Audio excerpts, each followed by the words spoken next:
Mes chers compatriotes, bonjour, bonsoir selon l'endroit où vous vous trouvez sur cette planète Terre.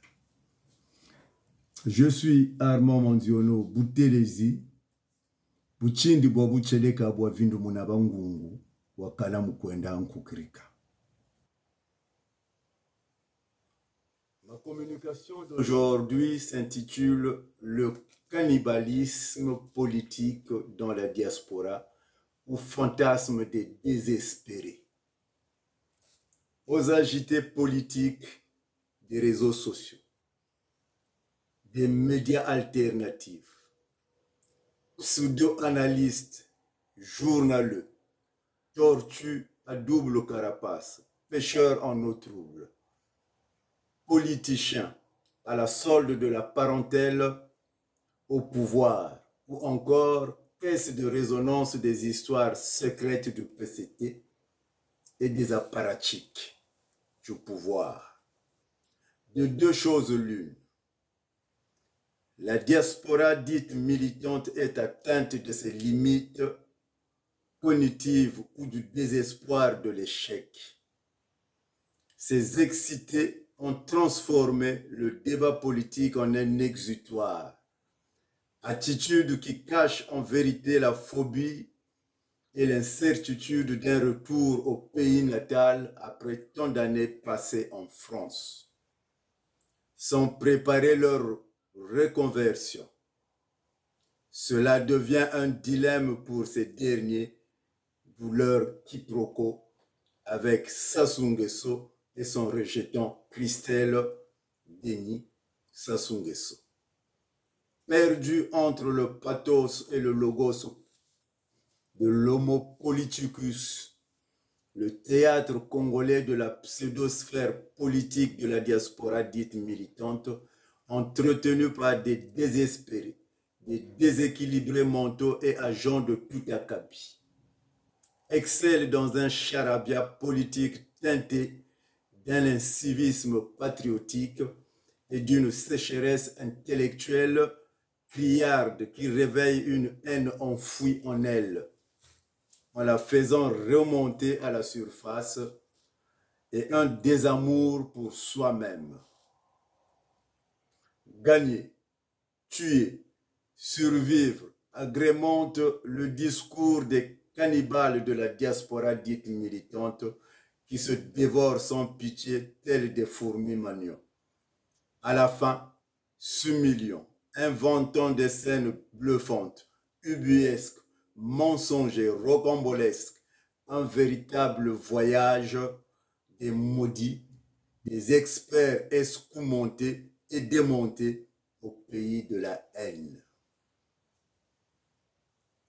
Ces derniers oublient que la haine n'est pas un ticket d'entrée en politique. Malheureusement, ils en font un sentiment consubstantiel à la politique, ce qui est totalement anormal et contraire à ce sacerdoce.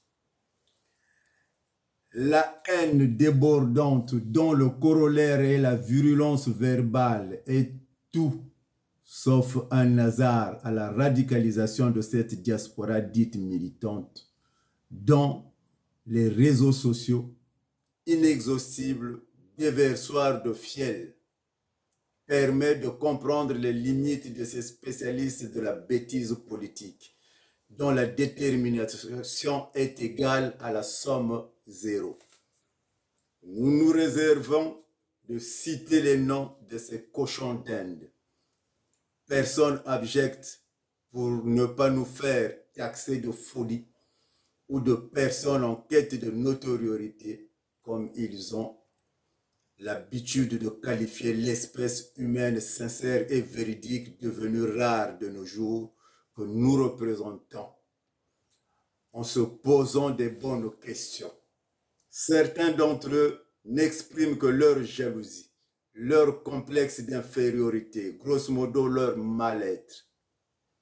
Vous les reconnaîtrez facilement dans les réseaux sociaux et plateformes de discussion qu'ils inondent par la diffusion de leurs vidéos, écrits et audio, pour éviter toute polémique inutile avec ces singes à propos de cette problématique majeure qu'est la haine de l'autre qui les habite sans raison apparente et n'honore point la diaspora dans son ensemble, les enfermant dans une tambouille, le cénacle de ces cannibales ou de ces désespérés de la diaspora de Paris a trouvé un moyen d'existence, c'est celui de se faire expert es mensonge, accusateur politique, en divulguant des fausses informations pour salir ceux qui ne sont pas avec eux, qui n'adoubent pas leur manière d'opérer, qui retardent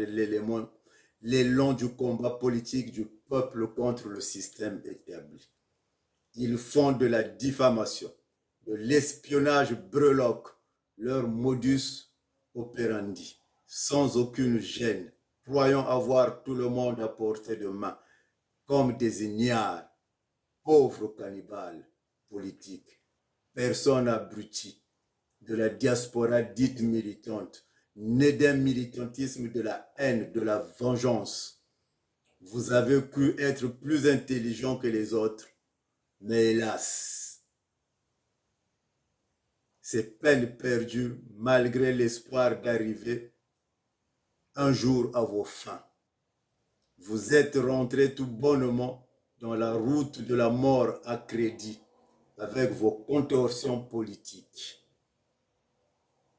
Macabre au crépuscule d'un changement inéluctable au Congo. Croyez-moi, si la diaspora était le réservoir d'un Congo intelligent, aujourd'hui, on ne serait pas là en train de raser les murs.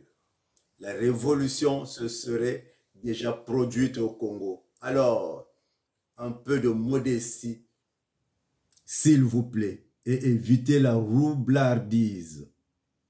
Car de la diaspora, il ne sortira rien à moins que la chenille ne se transforme en papillon.